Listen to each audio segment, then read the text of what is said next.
Retrouvez un nouvel épisode de FinScale dans quelques jours. Solène Niederkorn et ses invités vous dévoileront les initiatives qui transforment le monde de la finance.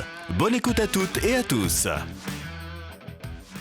C'est le facteur clé de succès de Trade Republic et c'est ce que moi j'ai fait à titre personnel, sans doute de plus impactant dans la manière dont j'ai construit la stratégie de communication. C'est-à-dire que j'ai pris toutes les pensées limitantes qu'il y avait sur l'argent, j'ai vérifié quelles étaient les plus grosses, avec des sondages, des enquêtes d'opinion, etc.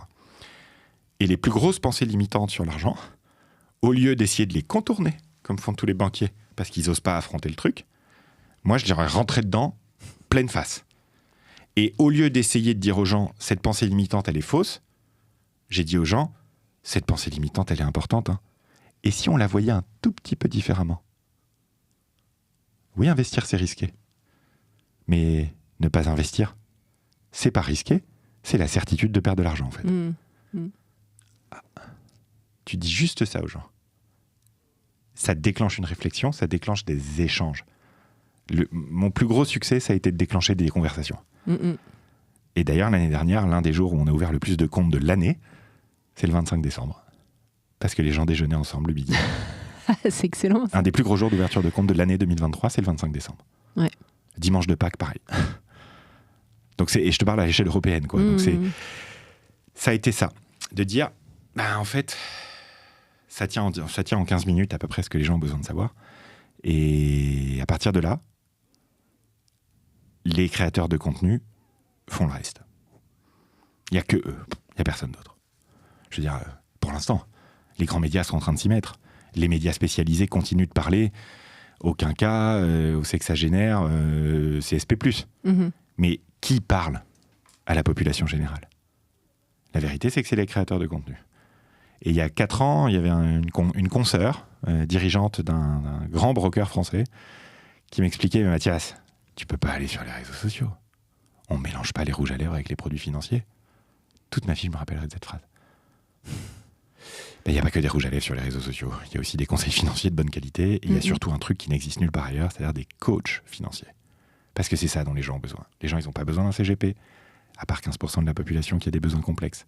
L'immense majorité des gens, ils n'ont pas besoin de conseils financiers. Ils ont juste besoin qu'on leur apprenne comment faire.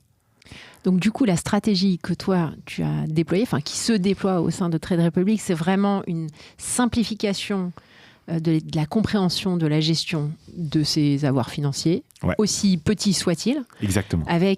En abaissant les barrières à l'entrée d'un point de vue vraiment connaissance, un accompagnement dans le placement, c'est-à-dire donner accès à différents types d'actifs, surtout au travers de la plateforme. Commencer par le plus simple, c'est-à-dire le plan d'épargne en ETF, c'est-à-dire le fait de dire je vais mettre 50 € par mois automatiquement dans un ETF du monde entier, c'est ça, le truc qui a fait Trade Republic au début.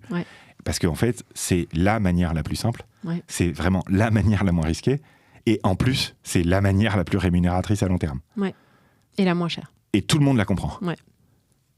Donc en fait, et c'est marrant parce que moi ce qui me tue, c'est de ne pas y avoir à penser moi-même en fait, avant si tu veux. Et c'est marrant parce que je te rejoins beaucoup et j'en avais vachement parlé avec Cyril Chiche, qui est le cofondateur de Lydia, et qui m'avait expliqué ça. Et en fait, avant d'en parler avec lui, je n'avais pas réalisé à quel point c'était complètement spécial quand tu devais envoyer de l'argent à quelqu'un, de devoir rentrer un compte en banque. En fait, tu amenais de la complexité au client, alors qu'en fait, il suffisait juste de dire rembourser du pain à quelqu'un. J'ai adoré cet exemple qu'il a donné, parce que moi, étant dans l'industrie depuis 20 ans, je m'étais jamais posé la question, je m'étais jamais dit, c'est hyper compliqué. Pour moi, c'est naturel. Pour moi, c'est logique d'avoir un IBAN, un BIC, un Swift code, ça me parle. Mais je conçois en effet que la simplification et le fait de rendre complètement presque intuitif ce type de concept est hyper vertueux pour les clients et puis bien entendu pour Trade Republic. C'est une des raisons pour lesquelles j'ai rejoint Trade Republic, moi à titre personnel, c'est quand Christian Ecker m'a dit on est en train de re-rendre l'argent humain. Réhumaniser l'argent. Ouais, exactement. En fait, c'est ça. Merci d'avoir suivi FinScale. Abonnez-vous à la newsletter sur Substack pour ne rien manquer des dernières innovations. Retrouvez aussi le podcast en audio sur toutes les plateformes d'écoute et en vidéo sur YouTube. À très vite avec Solène Niederkorn.